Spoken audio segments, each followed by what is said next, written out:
My dear student and respected parents, ইতিমধ্যে আপোনালোকে জ্ঞাত যে অহাকালিলৈ হাইস্কুল শিক্ষান্ত পৰীক্ষাৰ ফলাফল ঘোষণা কৰা হ'ব বা SSLC 2026 ৰ ফলাফল ঘোষণা কৰা হ'ব।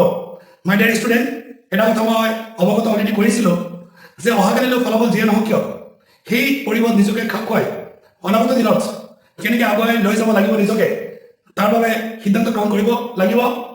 আৰু গাৰ্জেনসকলে যিহেতু অহাই কষ্ট কৰি নিজৰ সন্তানক প্ৰথমটো পৰীক্ষাত অৱতীৰ্ণ কৰাই গতিকে গাৰ্জেনসকলে বহু হতাশ থাকে, চিন্তাত থাকে।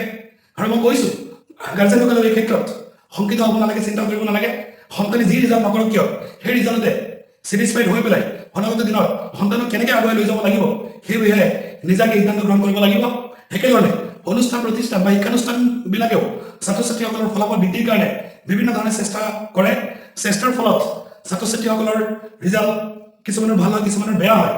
ছাত্ৰ ছাত্ৰীসকলৰ ফলাফল যি হওক নহওক এইটো পিছৰ কথা, কিন্তু শিক্ষানুষ্ঠানসমূহেও পৰৱৰ্তী জীৱনত আগুৱাই যাবৰ কাৰণে অহাকালিলৈ সিদ্ধান্ত গ্ৰহণ কৰিব লাগিব।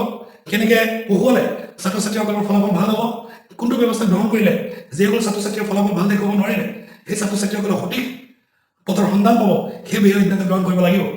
মাই ডিয়াৰ ষ্টুডেণ্ট, এটা কথা তোমালোকে জানা যে কালি যিটো সময়ত ৰিজাল্ট ঘোষণা কৰা হ'ব সেই সময়ত গোটেই অসমৰ মানুহে একেলগে নেটত ৰিজাল্ট চাৰ্চ কৰি থাকিব বা গোটেই ভাৰতৰ মানুহ যিবিলাক আমাৰ অসমৰ পৰা বিভিন্ন স্থানত গৈ শিক্ষা গ্ৰহণ কৰি আছে বা নিজৰ ৰিলেটিভ আছে সিহঁতে নেটত ৱেবছাইটটো চাৰ্চ কৰি থাকিব, যাৰ কাৰণে নেটটো একেবাৰে শ্ল' হৈ পৰিব পাৰে বা কেতিয়াবা নেটটো ক্ৰেছ হৈ যায়, যাৰ কাৰণে যিটো সময়ত ৰিজাল্ট ঘোষিত হয় সেই সময়ত ৰিজাল্টটো ছাত্ৰ ছাত্ৰীসকলে পাবলৈ সক্ষম নহয়।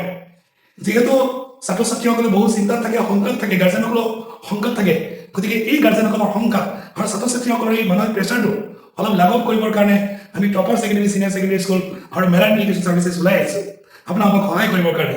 ইতিমধ্যে আমাৰ টীম ৰেডি কৰিছোঁ, আমাৰ কম্পিউটাৰ এক্সপাৰ্ট ৰেডি কৰিছোঁ, আমাৰ কম্পিউটাৰ এছিষ্টেণ্ট ৰেডি কৰিছোঁ, আমাৰ নেটৰ এক্সপাৰ্টবিলাকক আমি ৰেডি কৰিছোঁ যাতে আপোনাৰ সন্তানৰ ৰিজাল্ট সঠিক সময়ত আপোনালোকক দিব পাৰে।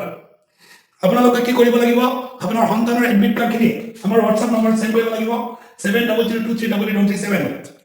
যদি আপোনাৰ সন্তানৰ এডমিট কাৰ্ডটো আমাৰ হোৱাটছআপত চেণ্ড কৰে তেতিয়াহ'লে আমি ততাতৈয়াকৈ আপোনাৰ সন্তানৰ ৰিজাল্টটো সঠিক সময়ত আপোনালোকক দিবৰ কাৰণে আমি চেষ্টা কৰিম।